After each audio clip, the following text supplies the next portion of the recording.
I thank the chair. Mr. President, I suppose Senator McConnell, the leader, has given a preface to what I want to say. I think the American people should know where we stand on these important questions, and that's why I've come to the floor to indicate that I will vote in favor of proceeding to debate on S3412, Senator Reid's proposal to amend the Internal Revenue Code of 1986. But if the matter does come to full discussion and debate on the floor, as I hope it will, I will not vote for it in its current form. And I want to explain why. Mr. President, I feel strongly that the first thing the American people want us to do is get the economy going again so that the economy is creating jobs. And I'm convinced that the best thing Congress can do to restore economic growth and job creation is to enact a comprehensive bipartisan plan to balance our budget along the lines of the Bowles-Simpson Commission recommendations. Unfortunately, S3412, excuse me, which is the so-called middle-class tax cut, which would extend the existing reduced tax rates on people making less, couples making less than $250,000, but would raise taxes on those making more than that, does not represent such a plan. In other words, it is not a bipartisan plan to balance our budget in a way that will create job growth. Its enactment at this time, in my opinion, would only serve to preclude debate and action on exactly the broader type of reforms we need to fix our broken federal government fiscal system. Just imposing across-the-board tax increases for individuals and small businesses that make over $250,000 a year is neither tax reform nor the balanced deficit reduction agreement our country needs right now. I hesitate, and I will not hesitate as part of this kind of balanced bipartisan debt reduction, hopefully debt elimination plan, to vote to increase the amount of taxes that the wealthiest Americans are paying. But I won't do that as part of a scattershot approach. It's got to be part of a program that reduces spending, that reforms spending on our entitlement programs, which are the fastest growing element of our federal budget, and that reforms our tax system. And the bill before us is not such a plan. I've said over and over again that there's plenty of time this year to get a bipartisan balanced budget program passed in Congress, and that I would vote against both the president's partial repeal of the so-called Bush tax cuts and the Republican plan to extend all the cuts for another year. I think we can do better this year, and I think we must do better. I know that that's exactly what our constituents want us to do. We can cut spending, adopt tax reform, and entitlement reform. And while that hope is alive, I'm going to vote against both partial measures and proposals to put off the tough decisions about our economic future that our constituents elected us to make. I think both the Democratic plan, which is the subject before us right now on this motion to proceed, and Senator Hatch's plan don't make it.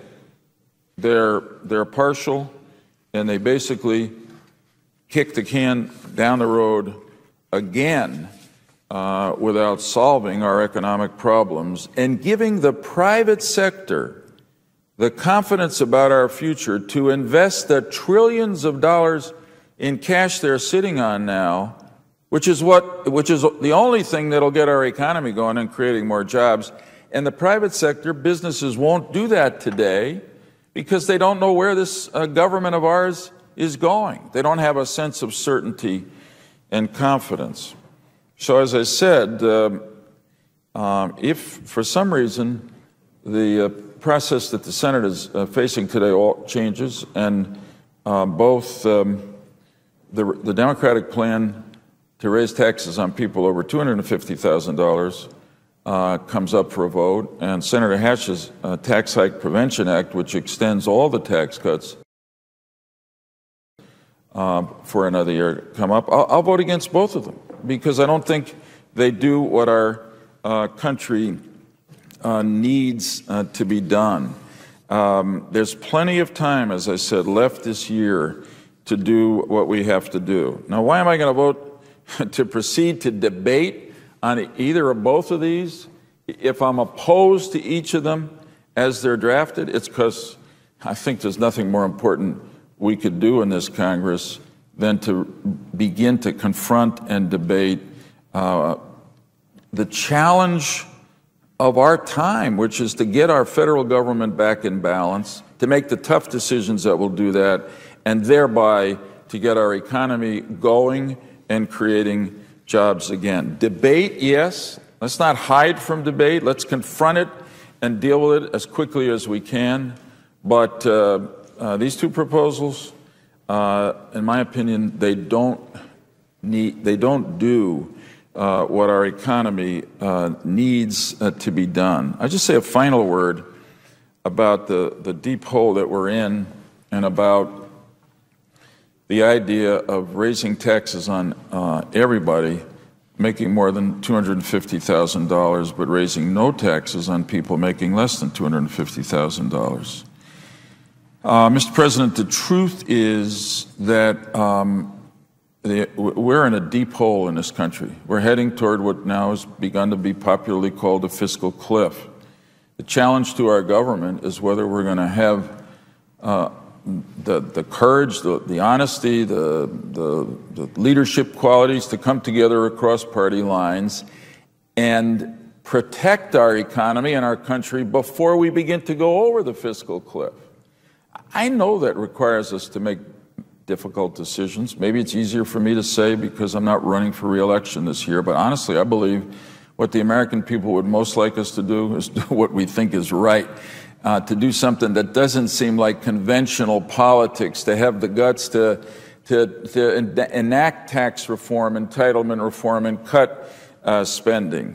That's really what they want us to do because that's what they know the country needs us to do. But let me come back to this $250,000.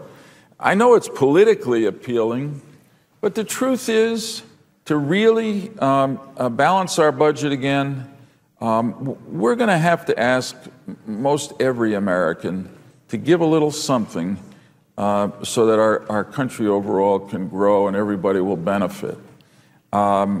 Sure, the people who are making the most should pay more in revenue, but I think we're at a point where we can't simply say to what we generally describe as the middle class, they don't have to give anything else. I think that would be wrong. That's not consistent with the revenue system we have now, which is a progressive and fair system. And I want to build on that, reform it in some ways to make it more constructive and make it more likely to incentivize growth in our economy. But let's not take anything off the table. Let's as our economy is as precarious as it is, as it faces very uncertain effects from economic troubles in Europe and even in China now, I think we got to be very careful about raising anybody's taxes in the short run. That is next year. What we need is a long-term, balanced debt reduction program for America. So that's why I will vote to proceed to debate on these subjects we desperately need. But neither the Democratic or Republican approaches do what this country needs, and therefore, if they come to the floor and we have a debate, I'll try to amend them with something like the Bowles-Simpson recommendations. If that fails, I'll vote against them because we can do better than that, and the American people have a right to expect that we will. I thank the chair, and I yield the floor.